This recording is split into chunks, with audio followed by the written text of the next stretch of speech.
Whoa, balana. So great to be surrounded by family and friends. So good to see you all here. I'll start by acknowledging people and the place. So the dancers, Nyunga Wadjuk people,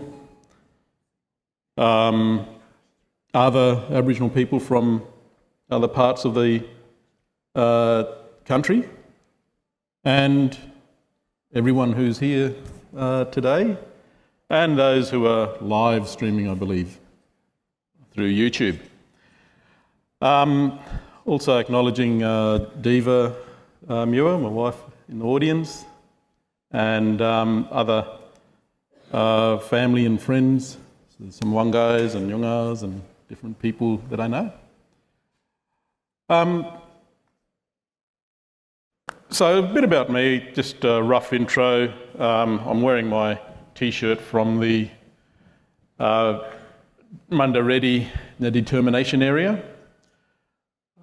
I'm currently at the national level doing some work around First Nations Heritage Protection Alliance, which I won't talk too much about, apart from saying that the events of Jukan coming from Western Australia has sent a reverberation around the nation and around the world about an expectation of how do we actually protect, manage and celebrate both the intangible and the tangible heritage and culture that we enjoy as a special inheritance and privilege in this country.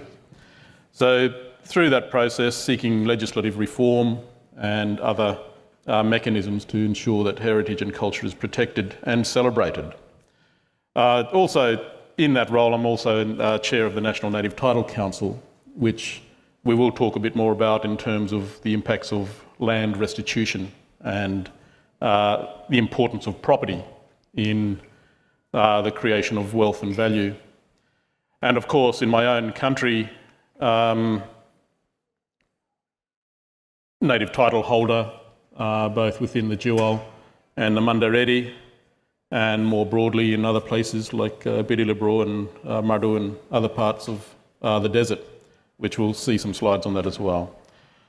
And of course, I do sort of have to fund a lot of this stuff by running and operating a business. So, otherwise, I'd be locked up in a 9-to-5 somewhere, which I'm a very bad employee.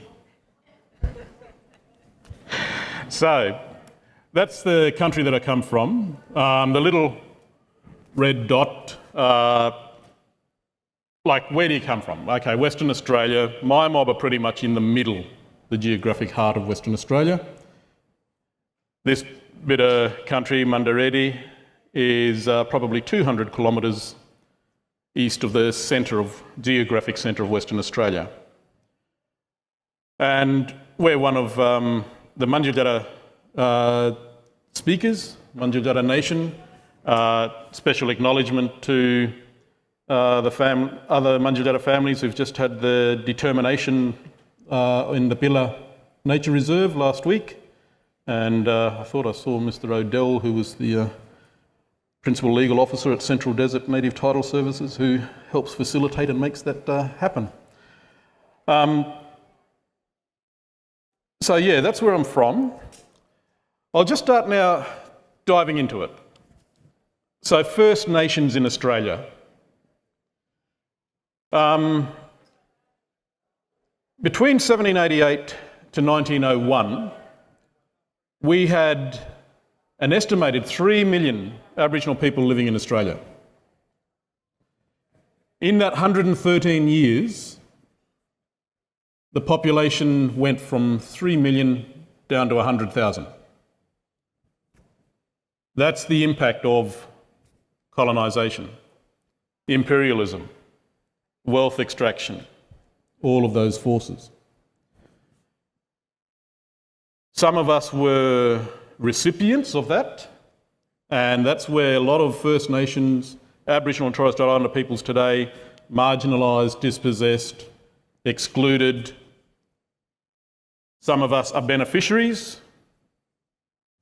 Well, all of us are beneficiaries of this process as well, because we're all sitting in an institution which is part of the wealth of this state that has emerged from the ashes of Ngalia people. So I have this slide here just to show a couple of things. One is, of course, the many First Nations and languages. So there were estimated 500 languages spoken. Of that, only 20 remain. Australian languages, not the medium that I'm communicating with you now, which is the imported English language. So this intergenerational trauma continues to affect and impact not only First Nations Aboriginal people, but the entire society. We're all still emerging and trying to deal with that trauma at the same time as go about our daily lives, breathe the air, drink the water, eat the food, and the reverse of what happens when you need to expel that. All right, so into the talk. That's just a framing to understand where we're at, and we're not alone in that, because where we are, you know, we all get busy on the ground here, but we're part of a world, we're part of a globe, we're part of these forces that were at play, and we're just the inheritors of European imperialism. It's not like the Europeans invented imperialism. There's some other parts of the world that also did it, and I don't know, maybe it's the nature of man to try and go out there and tell other people what to do and make them do things to benefit themselves. Okay, so the basic thesis of this talk is that around wealth creation. So it's quite a simple thesis. We're participating in an economy built from the age of European imperialism. And that age and that process of imperialism, there are three key elements to that. Extract. There's an emerging discipline at the moment called extractivism, which looks at the extraction of resources, minerals, plants. You know, we're all eating a diet today based on resources that were extracted from South America, potatoes, tomatoes, all those different foods that we consume today are part of that extractivism. The exploitation of peoples. So this is one of the interesting things about, and in the next slide we'll talk about it, but one of the things about if you're going into a society that has all its needs met, how do you get them to do what you want them to do and not continue to do what they're doing? And that's what the exercise of disruption, whether it's massacring, whether it's taking the kids away, whether it's colonising the mind through names. Each of us carries a name. I don't have a Christian name. I have my Aboriginal names and a futuristic name that my father had invented. But all of those things, it's that sort of dynamics of the relationship. And so how do they do that is through this idea of discovery. And in the records of this institution, you'll have old maps, explorers' journals, all those sort of things. Discovery. Mr. Collard talked about place names. Once you discover, it's part of that conquest. So wiping the slate clean and trying to rebuild something with all the remnants of what you've destroyed. And then the pacification. Keep this pacification in mind, because that's what we're participating in at the moment. the institutions that we have is part of pacifying us. And the other thing is, it's not about black and white. There's class. There's who are the beneficiaries? Where does the flow of the benefit go? The ultimate benefit, the ultimate gain. And that's just one of the, a headline thing. In going into India, the British extracted 45 trillion pounds of wealth from India. Okay, so that leaves the current nation of India, which is rebuilding, but left them for a long time in poverty. And all of that wealth was transferred to Europe. I mean, Europe is like a backwater on the appendage of a continent over in some part of the north there somewhere. Somehow they managed to accumulate all this wealth from the centres of civilization in the Middle East, in India, in South America, and funnel it all back and build these institutions that continue to dominate the globe today. And we, as an appendage of Europe, down at the tail end of the global south, are sort of participating and engaging in that same process. So there's a number of philosophers and economic theorists and people like that. One of the main ones, of course, is Adam Smith, who many of you may have heard in The Wealth of Nations. He essentially wrote the textbook on how to go out, organise yourself as a society, extract, exploit, engage in commerce, and create wealth. There's a lot more to it than that in terms of what Adam Smith wrote, but that's the distillation or the summary that I'm working with. There's another economist who, very difficult to find any of his literature, but he wrote this book, The Mystery of Capital, and why capitalism triumphs in the West and fails everywhere else. And I think a lot of his discussion was in two parts. One was looking at the First World and the Second World, being the former communist countries, and then the Third World. The First World, which is the West, set out and integrated a formal property system. So a lot of us, you're all living in houses, you're living in titles. There's the Torrens system of titles. That basically took, digress a little bit, because I don't have notes and I can do that. Digress a little bit. You go to, we all know about Robin Hood, King John, Prince John, sorry. During the Crusades, when the knights went off to battle, they had to, when they got their title deeds to land, that was it. You had to physically control that title deed that you got from the king. And what they did was set up this system of trusts. Someone you trust who will look after your title deed when you're off waging the war against the infidels. And everybody recognises this term trust today, because everyone's got a family trust or a charitable trust or some other form of trust. But you delve back down and look at, where do these ideas come from? Trusts was one. So in the history, you're able to find the nuggets or the gems of where a lot of the ideas that we take for granted today originate from. So I'll come back to De Soto, but basically what he's saying is that in the West, they've organised, they've represented.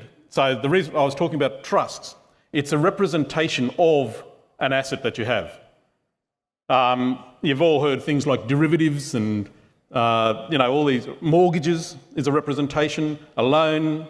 So they're representing and deriving from the value of that asset multiple times. So that's what financiers do. They play with that and we all pay for it. So, it's not like I'm saying, I'm the Aboriginal person that is suffering all of this.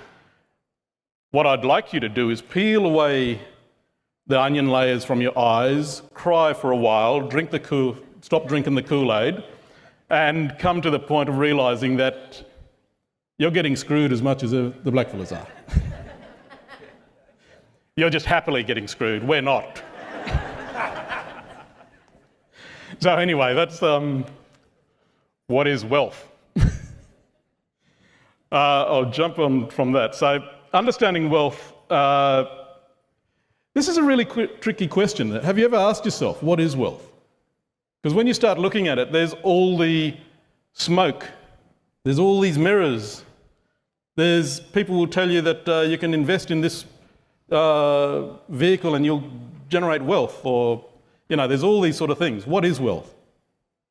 And this is a work in progress for me, because I'm looking at it from the perspective of a traditional owner, native title holder, who's fortunately my country, so the 24,000 kilometres of land that we have is exclusive possession native title. We can exclude people from it. In the other country I'm involved in, which is Chihuahua, we have to share it, and share it with conditions that mean that we get marginalised, excluded, etc. And the only way that we can generate wealth from our land is to participate in this process that the government has developed, which is to take land from us and give it to third parties, like miners. And in exchange, we get a transaction fee or rent. And that's, I think, the key idea I want you to go away with today. In the wealth of this state, so, there is a debate between Aboriginal people and the settler state about who actually owns the wealth. But that's essentially we're fighting over these crumbs, because the loaf of bread's over there, taken away by the multinational corporation, the oligarchs, and all of those people. We have oligarchs. They're not only in Russia. I won't name them because they probably sue the crap out of me. But we've got some oligarchs living probably about 10 k's down the road over here. They are actual oligarchs. So, understanding wealth, there's this, I think the key ideas you need to pick up there is, there's stock, there's flow. So there's stuff that you have, and then the flow is, you've heard of like taking stock take and stuff like that in shops. You're measuring at a point in time what the value is. I won't dwell too much on that apart from you've seen the slide. So coming out of that, there's these 6 forms of capital, right? Human capital, and I know you'll go, oh, what? Distilling people down into capital. But think about it. What is it all about? Everything we're doing is about people. End of the day, there's nothing. We're all here sitting down. We're all people. And we're engaged in hopefully productive activities. So we're producing things. So number 3, physical, produced assets are forms of capital. Intellectual property, the ideas that you generate. The institutions. Having a building like this and a precinct like this is part of the wealth of this state. The natural capital, and that's a tricky one. Just watch that space, because that's where carbon markets and all those sort of things are going on. There's an agenda out there to capitalise nature, create derivatives, create financial tools. So watch that space. And then net foreign assets. This is the one that is the kick in the guts or the teeth for all of us here. In that, I think there was a study I saw in 2010. They talked about mining revenue generating, roughly figures, $60 billion. And $54 billion was exported in the form of dividends and payments overseas. So that's our asset on the land that we give in trust to our government to manage on our behalf, and our government then licenses corporations, individuals, to extract the value from that resource, distributed amongst their stakeholders, their shareholders, their supply chain, etc. And in return, you might get 10 cents in the dollar, if you're lucky, 5 cents in the dollar, back to the people. So I'm not advocating, communism, Marxism and all that. I'm just saying peel the onion off your eyes. So that's our wealth in Western Australia. It's a state run by mining and gas companies. So that might be contentious to say that. And they tell us we're the engine room of Australia. Quite possibly. And these companies provide jobs, wealth and a state surplus. With greatest respect to any politicians in the room, I think you got it wrong. And that's hopefully in ideas generation. I don't have the answers, but there is something wrong when you walk down James Street here and you see people living permanently on the sidewalk. So there's something wrong there. And this is an idea to take away, the captured state. Our state is captured by multinational corporations, by individuals. I mean, we all frown and look at third world countries and go, oh, wow, look at they're overthrowing governments. Kevin Rudd, Prime Minister, was overthrown by multinational corporations here in Australia. And we just thought, oh, yeah, that's really unfortunate. Oh, but, let's get on with cappuccino in the morning. So I'll just run through these slides. They're contentious, but they're happening right now. Major companies haven't paid income tax in 7 years. There's some figures here. 138 billion in income, zero income tax, zero state revenue for these sort of participants. We'll keep going. Don't want to... 11 billion in promised taxes from the gas sector gone missing. So these are headlines right now. That's happening right now. Corporate greed destroying our planet. And, okay, destroying our planet. Our answer? Green capitalism. That's the carbon economies. That's the, a lot of the ESG markets, all that sort of stuff.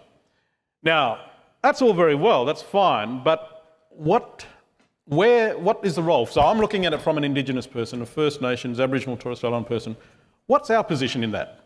Where do we position ourselves? Where does my family situate itself in this emerging economy? Now, in secret, I can tell my mob, if they come and talk to me and listen, how we can actually position ourselves and ensure that our family's wealth is held, protected, maintained and enhanced. But we can't say that too much in public, but there are mechanisms. And you'll get the hint as I go through the slides. The Belia group of professors, I won't ask you, but I'm pretty sure there might be one or two in the room today. Only this week, in the gas debate. So we're a little bit unique in Western Australia in that we had a government that stood up to the gas companies and said, hey, you guys, you're not going to take all the gas and send it all overseas. We want some to stay here. So that's a bit different to the rest of the country. But then, of course, what's the impact of this gas production, greenhouse gas emissions? And so we're setting ourselves up as a state to being a pariah in greenhouse gas production when there are other mechanisms and other ways we can deal with it. So this is all topical issues going on right now today. And the question is, are we comfortable with this? Some of you recognised. Okay. I was trying to blank out. All right, okay, so there's recognition there. WA Incorporated. So on a serious note on that, we as Aboriginal people, our cultural heritage, our country, fracking.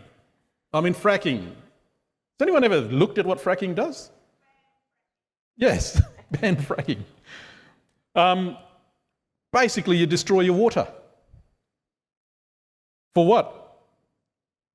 Short-term gains.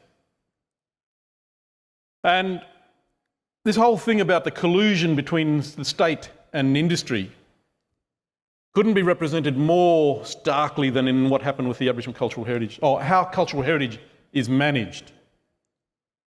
The captured state participates in a process of facilitating development.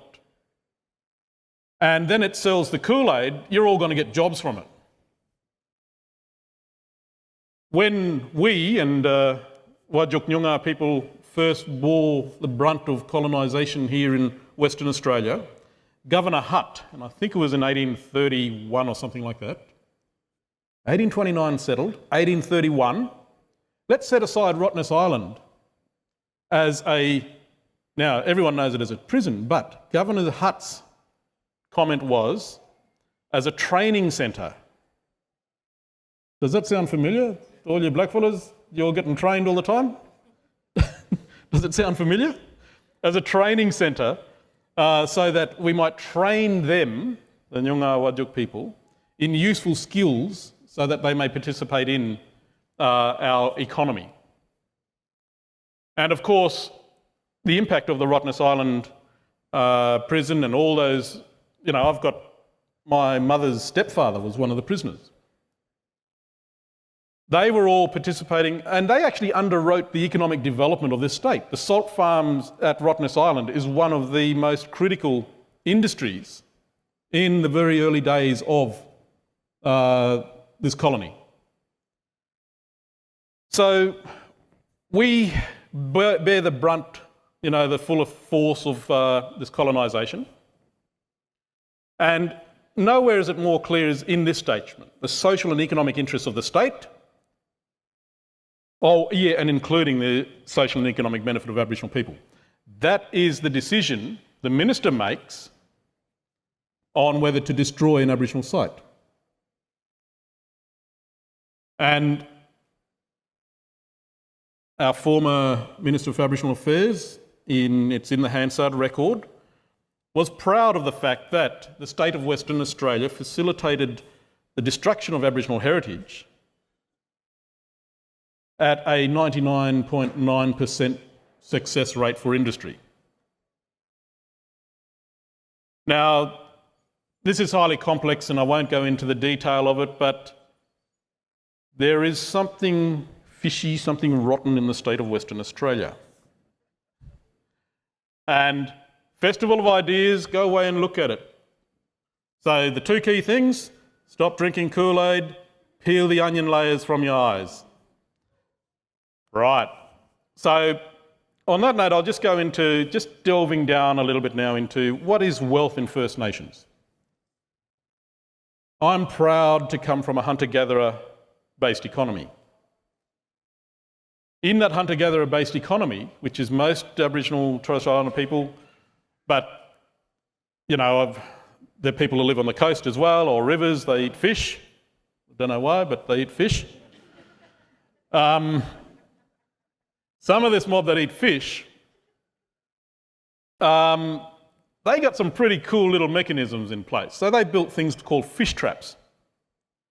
These fish traps, built maybe 20,000 years ago, continue to generate an economic return 20,000 years later.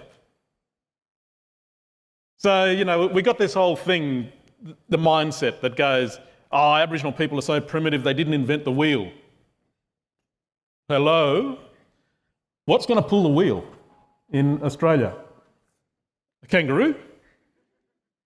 It'd be a bumpy ride. The only thing that would pull a wheel in Australia would be another person, up until the introduction of horses and camels and those sort of magnificent beasts. But we did invent aerodynamic tools, weapons. And we also invested heavily in intellectual cultural property. We had time to spare.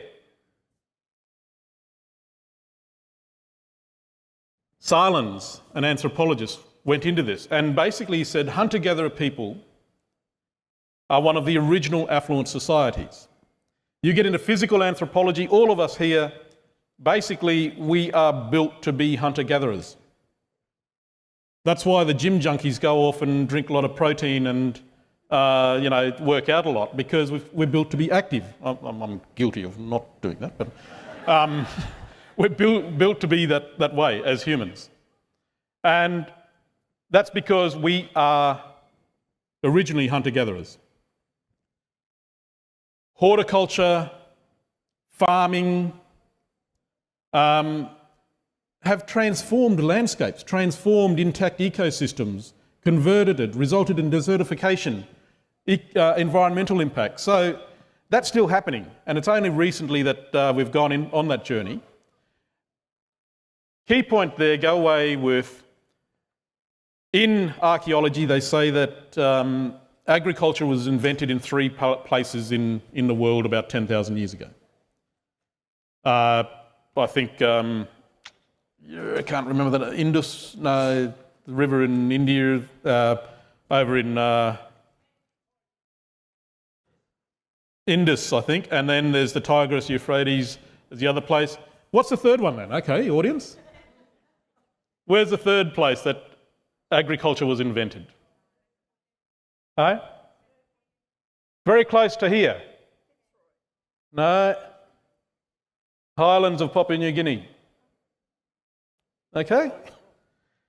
And they're our family.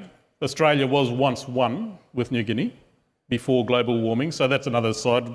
We as Aboriginal and Torres Strait Islander people, we have the histories of global warming, these environmental impacts. We've still got stories up in the north coast going out into the ocean to places in the Arafura Sea.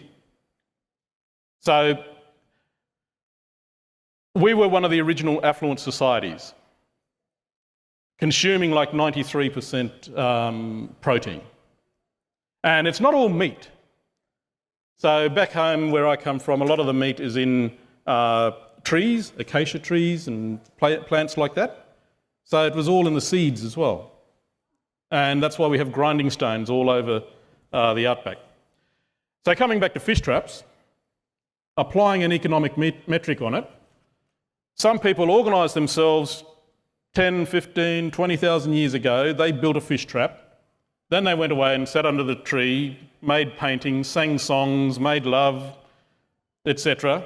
Go back, pull the fish out of the water. And then they did that for 20,000 years.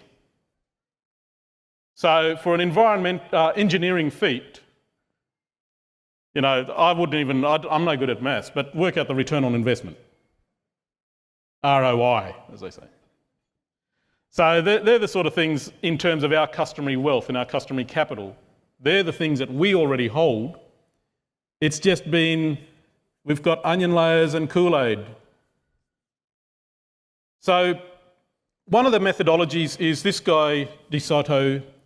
He set out a process of saying, okay, how do the trillions of dollars of assets that third world countries and people in third worlds live on, how do you convert that into a comparable wealth structure that the Western world has? And in his book, he goes through this process: discovery, a legal and political strategy, commercial strategy and operational strategy. So here I'm probably doing a bit of discovery, doing a bit of political strategy, so communicating these ideas.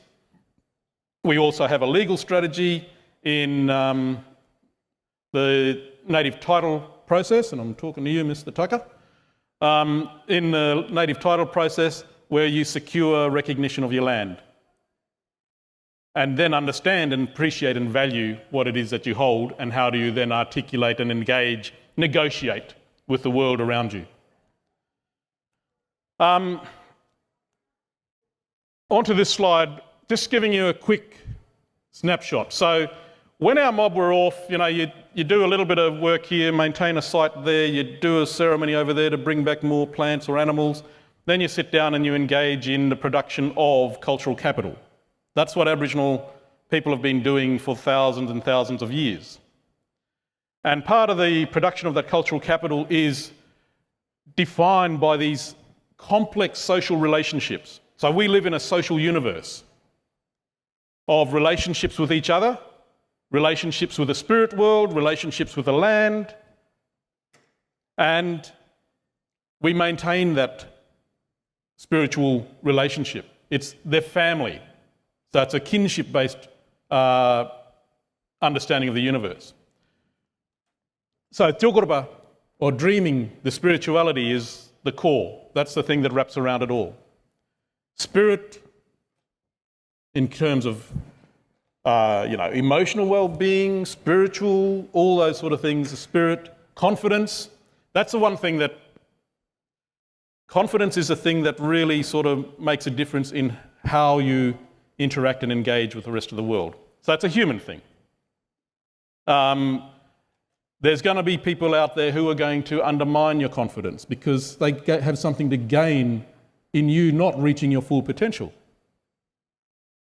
And that's a pretty poor, bad sort of way of running your affairs and living life, but that's what happens. So land is ngorora. Ngabajika is this process of exchange. This is the core to our economic system. Ngabajika. Now, a lot of these things get lost in translation when it's translated into English. Gunda is one of those. Gunda, a lot of people, Aboriginal people in the room would know that term as shame. But it's not shame. Gunda is not shame. Gunda is respect. If you have no Gunda, then there's shame. If you behave in a way without Gunda, there's shame. But it's respect and maintaining respectful relationships. We have one of the oldest mines in Australia, in the world. Some of you might have heard of Wilgie-Mia. 20,000 years old. And people still do use products from there for ceremonies. But the process of extraction from there is a balancing act. You give back. And when settlers first arrived there, they found artefacts and all this stuff in Wilgie-Mia that was the replacement, the rebalancing of the relationship of extraction. So Kanyera is keeping, and Nyamiri is that relationships. That's the skin groups. We call it skin groups, but it extends not only from each individual, it can extend into the spiritual world, into the physical world and elsewhere. So that's just a little snapshot. I won't get you to exercise too much thought on that because it's highly complex, but this is the life that we live. This is our cultural inheritance. That's what we bring as part of our customary capital. So just running down now into giving you some little infographics. So Fred Myers is another anthropologist, and he talks about land ownership is not a special kind of property. This is for Aboriginal people. It's not a special set of rights defining relationships to an ecologically necessary living space. Instead, it's one form of objectifying social relationships of a shared identity. So social relationships that we share. And that's something that I got excited once. So I heard this idea of the sharing economy. Anyone heard that? I went, wow, there's a breakthrough. Finally, whitefellas are going to get it. And then you find, sharing economy is Uber. Okay, that's not quite what I thought, what my definition of what a sharing economy was. A sharing economy is one where you basically have structured relationships so that no one goes without. Everyone has to pull their weight, clearly, but you go through a process of a structured exchange and reciprocity. I give you this, you give that person that, the pay it forward methodology, but it's not paid forward linearly, it's paid around and around and around. And that's what Aboriginal economies are based on. That's why the 100,000 people in 1901 have clawed our way back up to just short of a million, I think, today. But we have survived on you drawing on these principles of customary capital to ensure that our families can survive against the marginalisation, the oppression, and all of those institutional structures that repress us. So this is happening right now. This is an interesting slide. It'll give you an idea of what happened. Black Australia in 1788 got turned into white Australia in 1965. Stark, in the detail in the black there is all the First Nations and all of that. Chopped up into these little blocks with great imaginative names like Western Australia. Wow, how exciting is that? How inspiring is that name? Western Australia. West of where? Okay. Then come through in 1993, Aboriginal people have been campaigning, land rights, treaty, all these public engagements. And you see land getting returned to Aboriginal people. 2013, with the advent of native title, it's starting to emerge that Aboriginal people are starting to reclaim a lot of these lands. The thing is, what we are doing, and this is the thing that most Australians don't appreciate, they think, oh, that's all the black fellas stirring up trouble. What we're doing is we're holding your government to account. We're articulating and defining the type of society we want to live in, and we're wearing out our rubber on our boots doing it. And if you're doing a festival of ideas, what are you doing as a citizen of this country to create the type of society you want to live in? Give you a quick hint, some of you might not like this. There's a monarch who's well into her 90s now. She's your boss. You're not citizens, you're all subjects. So at some point we're going to have a conversation about the Australian Republic. What kind of conversation is that? We can't elect Shane Warne. What kind of republic are we going to have? What kind of constitution are we going to have? The rules that set it out. That's a great conversation. That's something, we could start generating. And I would contribute that working with these guys, see the grey and all of that. Basically, Aboriginal people are reclaiming and taking back. So we either own, manage, or have a say over 80 to 90% of Australia today. And we're doing that as our custodianship, as part of these protocols. But at some point, we're going to have a conversation about the new Australian Republic. How does the settler state work with the First Nations? That may be another disrupted festival idea. But anyway, so that's just giving you a snapshot of what's going on. There are some people, and I'll do a shout out to the Budimaya people in Western Australia, who were quite unfortunate in having their native title claim for determination. The determination said that native title does not exist. The key here is they are still Budimaya people. They still hold their customary capital, their sovereignty, their identity to their country. All that's happened is white Australia says, oh no, Budimaya, we don't recognise you. That's all that's happened. And then the question is, what are you as white Australians? Do you support that? Do you support the fact that your government, your legal institutions, all of those things that are part of your wealth, support this narrative that Budimaya people do not have a connection to their country? That's just an idea to chuck out there. Budimaya people, for those who don't know, live up in the Midwest, Mount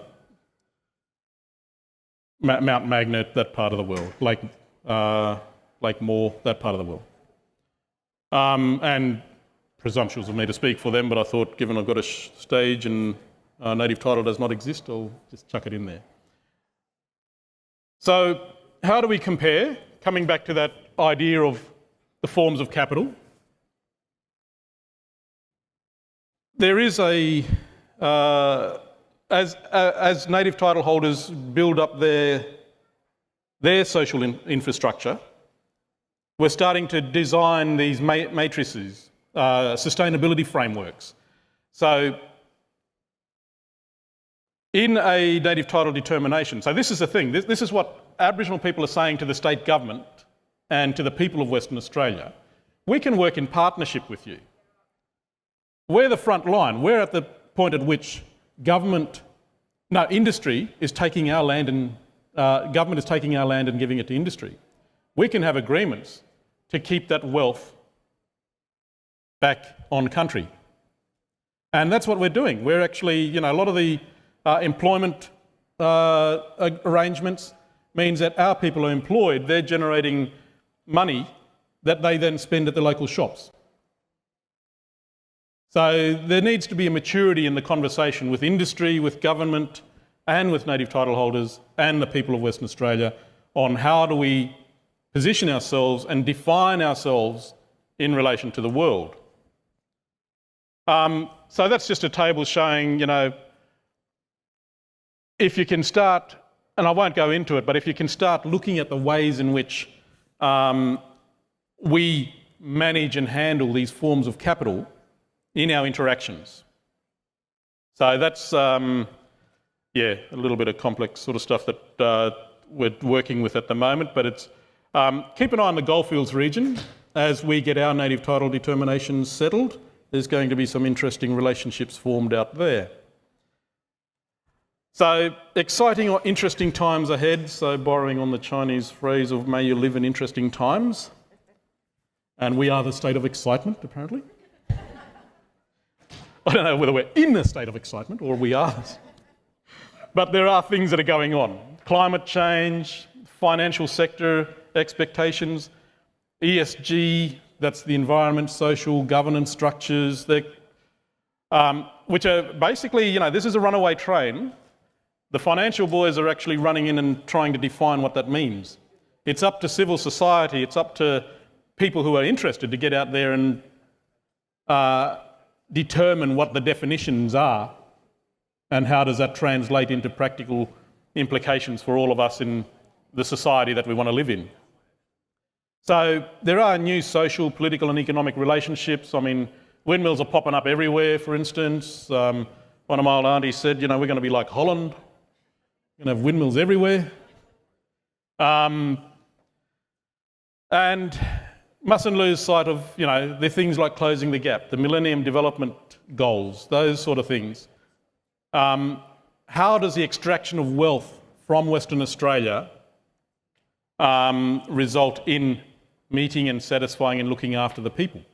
Because that's what we do. We give the miners, we give the resource developers basically a sacred privilege of generating wealth from the resources in the land. They'll give you 1 cent in the dollar through a foundation to invest in maybe, I don't know, any miners sponsoring this event? I'm not sure. But they'll do that. And they'll give some people some jobs and some training, but they're going to automate that soon. So, there's a whole discussion that needs to happen in the world. And one of the fundamental ways in which you guide that is just take that little image back. Equality versus equity. You can create equality, but as you can see with that image, you won't be able to enjoy it. But if you come from the view of equity, everyone gets an opportunity. Everybody gets included, everyone has an opportunity to be included, and we recognise that there is diversity. So the call to action, we need a new narrative, tell stories, understand history. That's where we're at the moment. Hopefully I've inspired, or you can be inspired. One of the things I love doing, follow the money trail. Money never lies. Just everybody around it lies. And they will tell you the story they want you to know, but if you follow the money trail, you'll find the truth. The connections, connecting with spirit, connecting with sustainability aspirations, connecting with people, to build and enhance these connections. Defend it. So as native title holders, we are defending our country. But we're doing it alone at the moment because everyone else thinks we're greedy and we're trying to grab all the wealth and resources that they think they benefit from. So there's an opportunity to connect with custodians and take that idea of protecting our wealth.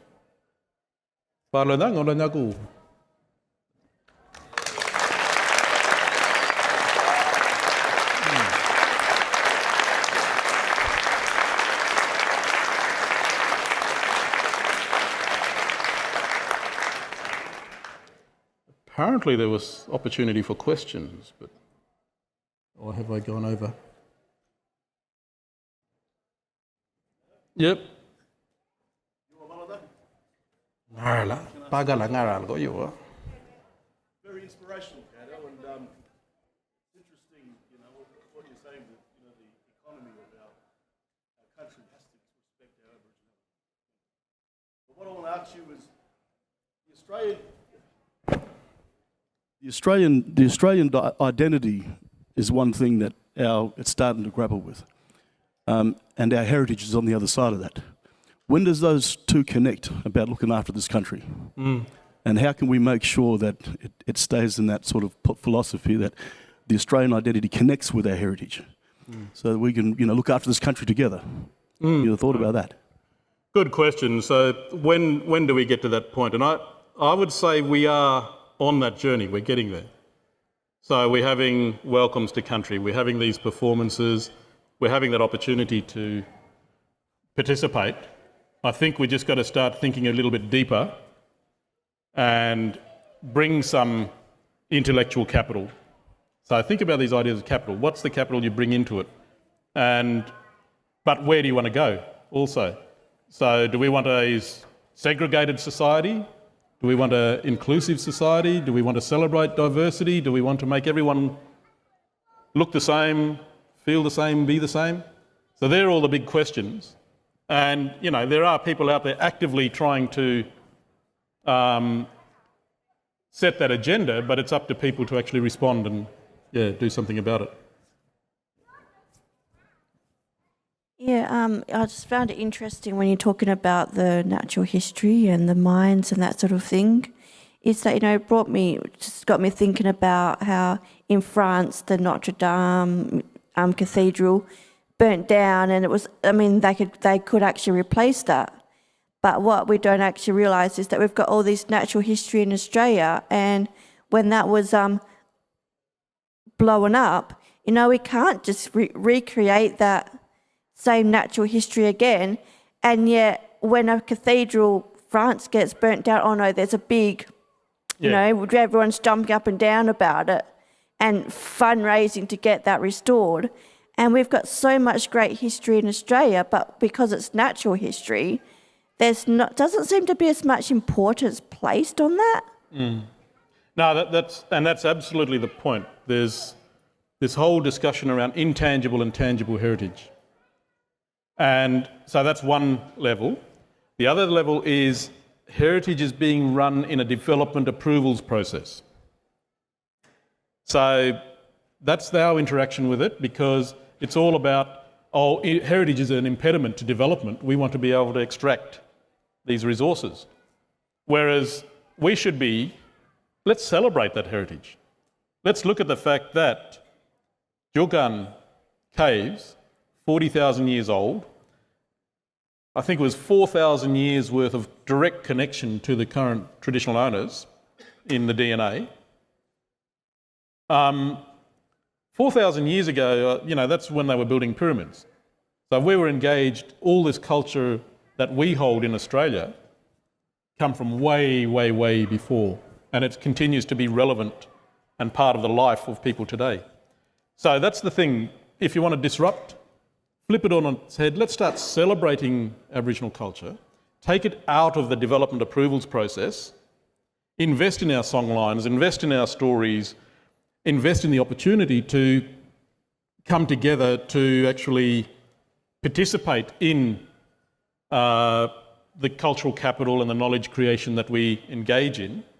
There are ways in which we did it traditionally, and that's what needs to be supported, is Aboriginal people, Aboriginal elders supported to pass on their knowledge in their way and to who they determine.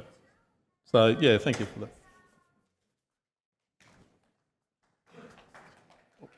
Thank you, Kado. Lovely stuff. The slide that I loved up there, or the bit I liked out of the last one, was the connect and sustainability stuff. And sustainability to me is livability. And that's what blackfellas always had.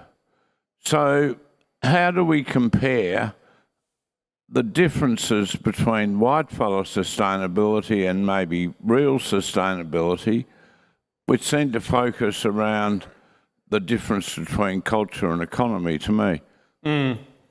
Yeah, was it you just said that it's about living? You know, it's how do you actually live? And how do you actually follow the money? That's what it's all about. When you start following the money, you'll see that there's someone out there who's going to benefit from undermining the value or, you know, what you have. So there's no easy answer to it, but if you just follow that money trail to see who's actually benefiting through it, and how can you actually make sure that the benefit is distributed properly to everyone who should share in it. So access and benefit sharing, which, you know, they sound like United Nations principles, because they are, but we don't actually practice it, the access and the benefit sharing.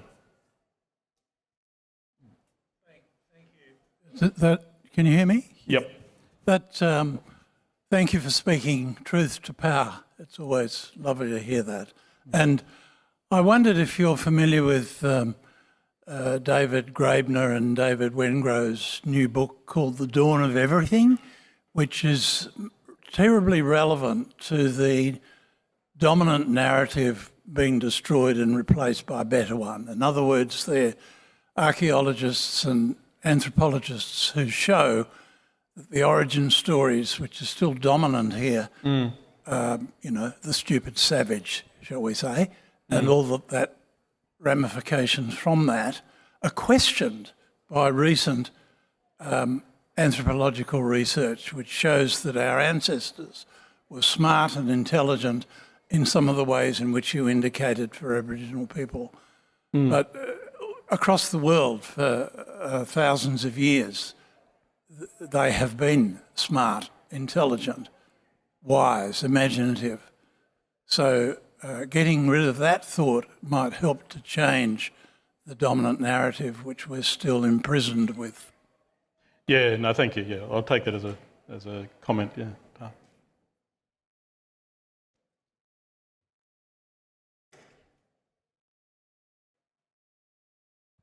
Hi, Kado. Some of the stuff that you've talked about today has been really important conceptually in how we get guided through this whole transition that we need to get through in so many different ways. And I wonder how you go getting a hearing at a state government or a federal government level on a regular basis. I mean, you've got to look at it as their parties. So basically, without giving away strategies and stuff like that, but look at what the pressure points are. And one of the big pressure points at the moment is the guys who are making money are realising that if the products that are being produced are done unethically or unsustainably, people are not going to buy it. And so the conversation, the role of government often is to come along and regulate it, create a safe space, but it's really for us as people to go about and engaging in our activities and you know, creating the society that we want to live in. So that's the other thing, the other message go home with is government is not the answer. It's the imagination and the inspiration of people to actually engage and work together to create things and then we can go to government and say, hey, look, this is what we've worked out. We expect you as our representative. That's the other thing. They're our representatives. So they work for us. And so, yeah, so there are techniques and methods, but it's really about that. You know, it's about us getting together and becoming activated and engaged and be creative. Yeah, so thank you. One down here. Kado, how do you stop people making money out of other people and using them as a resource, even in the name of greenwashing?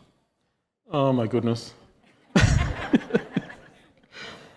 I think that the answer is people need to peel those onion layers off. That's what it boils down to, because, and you know, if you smell a rat, it probably is a rat. And then, of course, how do you respond to that? And that's, I suppose that's the, let's take it back to our position as Aboriginal people, native title holders. The wet ink on a piece of paper, you may end up with a signature. How much is that signature worth in transactions down the value chain? And that's the thing that people need to be aware of. Don't sign anything until you've satisfied yourself that you know or understand what's going on.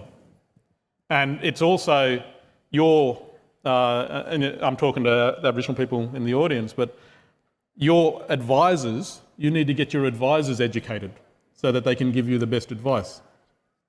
So yeah, it's complex, but somebody's going to want to make money out of somebody somewhere for whatever. Yeah. Hi, Kado. You talked about the native title determinations, that there's more and more of them around Australia. I was wondering if you think that the native title system and the agreement making that triggers, if that's one of the key means to going forward and kind of realising these benefits you're talking about. Yeah. No, well, first of all, I'm not deluded. So I know that the Native Title Act is simply a risk management mechanism for the state to manage risk for the corporates, the resource developers. And that's what they're doing. They're setting up a framework to manage that risk so that they can continue to take our land away and give it to someone else. In that transaction and in that exchange, we claw back as much as we can in terms of benefits, conditions, and addressing basic bottom line stuff that's never been addressed by government. So there's some people, they're funding dialysis, they're funding health, they're funding education, they're funding housing, which seems to me to be, there's entire ministries developed to, set up to do these things. But there are Aboriginal native title holders who are actually saying, we want to look after our people, and in this transaction, this exchange, this is where we will invest our money. What we've got to do, though, is leverage that and say, OK, we'll come back and negotiate with the government and say, OK, we're investing here, what are you going to do? Because at the moment, every year, you get a closing the gap report, you get a reconciliation report. Little steps, but it's often, by the time you move that far, the issue's grown that much bigger. Yeah. I don't know if that helps, but yeah. Okay, so that's getting a... Have you got a helicopter for me? Oh, cool. I'm going to go and catch a helicopter, folks.